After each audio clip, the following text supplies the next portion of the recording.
Emiru should 1000% be suing Twitch over this bullshit. This is absolutely unacceptable. Look at this. All they have separating this massive streamer from this huge line of people is this one little airport security line right here. Already up there, one security guard coming to respond to this shit. Another lady helping escort her out. Look at how big this dude is compared to this event management lady. Even the security guard's a little bit smaller than him. But look, this girl's like the same height as Emiru. This dude was towering over Emmy. And then we see this horrible statement from Twitch. Absolutely unacceptable response. The safety and security of all those attending TwitchCon is our highest priority. The behavior displayed by the individual involved in the incident yesterday involving a high-profile streamer was completely unacceptable and deeply upsetting. Yeah, you know what else is deeply upsetting and unacceptable? The lack of security on Twitch's part. In line with existing TwitchCon security protocols, law enforcement and event security were on site and responded to the incident. Bull crap. We see right here in the context from the readers, Twitch allowed the assailant to walk originally and was only pressed to apprehend him when Emiru's manager pushed for it. The individual was allowed to leave the premises. He wasn't stopped by any security. You can even see it in the video. He just walks off. We are coordinating the impacted creators team and per our standard protocols continue to cooperate with any law enforcement investigations. We'll get into this a little bit more, but the response that Dan Clancy himself gave about this on a podcast interview shows that they have totally lost touch with reality. We have increased security at the meet and greet attendee check-in point and will have additional security personnel surrounding participating streamers. You're going to increase security after the fact? You made a meet and greet for some of the biggest content creators on the entire platform and you didn't prioritize security? This is not something that you can just go in and fix. The lack of security on Twitch's part is absolutely insane. They are dealing with multi-million-dollar teams, and I've literally seen more security at a college frat party. I was running security for it. I was risk management for one of my college's fraternities, and drunk 21-year-olds can defend booze and baddies better than Twitch can secure its own freaking top content creators. Let's check out Emmy's response. Hello everyone, I'm okay and thank you for all the kind messages. Sorry I cannot respond to them all. Yesterday, the man who assaulted me was allowed to cross multiple barriers at TwitchCon and even in front of another content creator's meet and greet to grab me in my face and try to kiss me.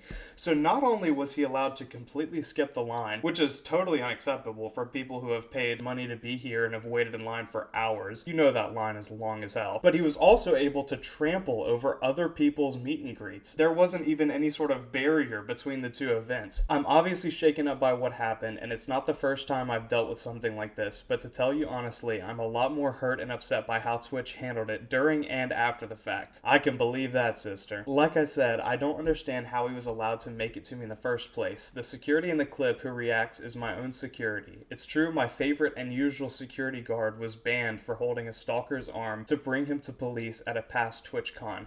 This is another crazy bit, the fact that Twitch has permanently banned her preferred bodyguard from being at these events. This is the clip where Emmy talks about how at a previous TwitchCon, her preferred security guard was banned for doing his job and protecting her against some creep. I had a security guard 2 years ago where there was a guy following me around TwitchCon. My guard asked him, the guy wouldn't stop, so he grabbed the guy, but he didn't hurt him. He was just holding the guy until the con security game. And then for some reason they're like, yeah, because your security guard touched him, he's permabanned from the venue forever. This mindset of protecting people who are actively aggressive toward women, but really anyone, is a prime example of suicidal empathy. These people are actually harming individuals, but you're gonna get mad at and take punitive action against the person actually stepping in to stop it. But he didn't even hit him or anything. He just held him while they waited for the police to come. Yeah, that's called a citizen's arrest. You can detain somebody if they have committed a crime and you saw it, especially if there's video surveillance or anything like that to prove that they committed a crime. And it was my favorite security guard. I can't have him at TwitchCon anymore. There were at least 3 or 4 other TwitchCon security staff in the area who did not react and let the guy walk away. The woman who is walking me away is my own personal manager, and behind the booth, the only 2 people who were checking on me and comforting me were her and my friend. None of the TwitchCon staff came to even ask what happened or if I was okay. You mean you're going to bring one of your top content creators on the platform and ask her to do a meet and greet in front of thousands of people, put her in harm's way in one of the most volatile periods of our country's history, and then not even go check on her after you fucked up and let her get assaulted? My friend who was present told me Twitch security were also behind the booth afterward, joking about how they didn't even see what happened, and immediately laughing and moving on to talking about something else. So if no one was checking if I was okay or if I needed anything, and they let the guy run away initially, I have no idea what anyone hired to keep the event safe was doing, lol. In Twitch's statement, they said that the guy was immediately caught and detained. I'm sorry, but that is a blatant lie. So Emmy's just straight up calling Twitch out on this. Good for her. He was allowed to walk away from my meet and greet, and I didn't hear he was caught until hours after he attacked me. Hours! He's in a convention building. They could have immediately set up a perimeter to find this guy. It would have taken no work at all had they actually had a proper team in place. And it felt like this only happened because of my manager pressing for it, not because TwitchCon staff presently thought it was a big deal. Emmy, I'm so glad that you had the one security guard there that actually saved you from this situation, because if not, you would have been absolutely cooked. Let's check out this interview with Dan Clancy, where you can clearly see he has just lost touch with reality. Check this out. Obviously, we saw one Twitch streamer yesterday, Emiru, get assaulted by a male fan, and a lot of streamers have, especially female streamers, have talked about, the danger that they feel from these sort of toxic, I guess, parasocial kind of creeps. What are you guys doing to prioritize safety? Because I know also a bunch of Twitch content creators said that they were too scared to even come to TwitchCon this year, just in case something like what happened yesterday would happen. The safety of our creators is the top priority. The challenge. Clearly not, if you didn't even have security personnel there to protect her. All you had was that little airport TSA line. The challenge we face is a challenge in today's society. It's not limited to Twitch. It extends throughout our society. I do think that when you're live streaming, in many ways, since you control your community and you can ban people, you can make it so that those people that you don't want engaging with you and participating with you aren't there, okay? That is totally losing touch with reality. Dan Clancy thinks that the internet is the same thing as real life, that you can just block somebody in real life. That's not how this works. Twitch even has problems moderating their own platform where those moderation steps can take place.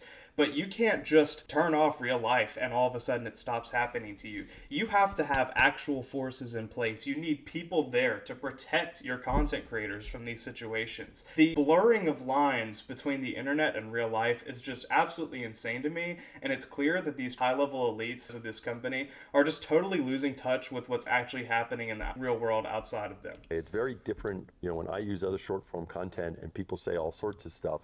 Well, I can't stop that. But when I live stream, they basically don't bother me. Now, what happened yesterday? Yeah, when you live stream, not whenever you're live in real life in front of thousands of people. Today obviously was something that we care deeply about, securing this environment. We're looking very closely at everything that happened there, and I care deeply about Emmy. She's a friend of mine, and so I want to see how we can support her. This is just something we have to keep working on. I think everyone identifies our tools in terms of trust and safety as the leaders in the industry about helping creators, but that means there's always more work to be done because that's the world we live in now. Demi had posted earlier today that I guess this fan was allowed to cross multiple barriers at TwitchCon. Why should streamers trust Twitch to keep them safe at TwitchCon? Because I feel like simultaneously this They shouldn't. What an excellent question that just answers itself. has been such a secure event. It is very secure, but here's this man that just walks up and is somehow able to bypass all these things. So why should they trust the platform when slip-ups or, issues like this have happened? Well, as you know, I think you toured some of what we do in terms of security. The reality is, even as you do a lot in terms of security in today's world, there are challenges that can present themselves, especially when someone is putting themselves out there, right? And so, we try to work very closely with each creator. If you know that there are challenges that are going to come up by putting yourself out there, why do you do the bare minimum or even nothing at all to mitigate those challenges? I mean, we just had Charlie Kirk get assassinated, and he had a whole team of security people. We just had a bunch of HBCUs in the country go on lockdown right after that, and they have security protocols in place to keep their students safe. So you're telling me that an event you elected to do, this massive event with thousands of participants and audience members, you didn't think to take those precautions and take those steps to keep people safe? What they want to do and what works for them, right? So I don't want to get into any, What works for them? Yet you're going to ban her preferred security guard. Or details, but part of that is working with creators and, trying to find them. Right now, we're definitely, ramping it up to make sure creators know that we have the resources there to help them figure out what's right for them. But there were no resources. Emmy had her own security guard that she hired, none of the Twitch people, and the people that came to check on her weren't even Twitch employees. It was her own event manager. You can't sit here and lie and say you have resources to protect people from this stuff when they're using their own resources, the resources they provided for the event. Absolutely insane. So, continuing on this crazy disconnect between reality and the internet, let's see what Twitch's initial response for punitive action towards this person was. Okay, I've been talking to Twitch people, and I'm really upset because I noticed a lot of negligence around the event, and I'm not happy with the way that they're handling it now. And I'm like, I would what be do you either. mean? She's like, well, I asked them, what are they gonna do about this? And you know what they said initially? They said, oh, well, he's banned from the platform for 30 days. My reaction exactly. A real life scenario happened. She was actually assaulted physically by a crazed fan, and their response is to ban him on the internet. Oh my god, it's gonna do so much to stop this from happening in the future. He won't be able to tell you those mean comments in your Twitch stream. What? And then she's obviously like, hello? Like, that needs to be indefinite. What the fuck are you talking about? Also, that's like, no. The saddest thing for me is Emmy is kind of also playing into this, where their initial response is the ban needs to be indefinite. Obviously, the ban should be indefinite, but the ban should be totally secondary to action that should have been taken in real life at that moment. The ban doesn't mean anything whenever they can still get to you in person. Nothing to do with anything. No one gives a fuck if he's banned on Twitch or not. Like, we're talking about the convention here. Exactly. So they changed it to indefinite. Takes an hour for that to happen, by the way. These two people An hour. are the head of security for Amazon and the head of risk for Twitch. Absolutely disgraceful. This last thing we'll take a look at is Emmy just kind of reflecting on what happened and stating that she's going to be pressing charges against the person who assaulted her. She needs to extend this to a lawsuit against Twitch for allowing this to happen. I could have literally been stabbed yesterday. I have also seen people asking if I'm taking any type of legal action. I am pressing charges against the guy with the police. When people are asking about legal action, they're not just asking about the dude. They're asking if she's going to take legal action against Dan Clancy and Twitch. That's what she needs to be focused on. As for anything else, I don't know yet because I've been having my manager handle all of those like side conversations. So I have no idea, but I don't, it's just not okay. I don't know, guys. This is absolutely insane to me. What do you guys think Emmy should do about this? Obviously, I'm fully on the camp that she needs to sue the balls off of Twitch, but let me know in the comments below. See y'all again soon. Peace.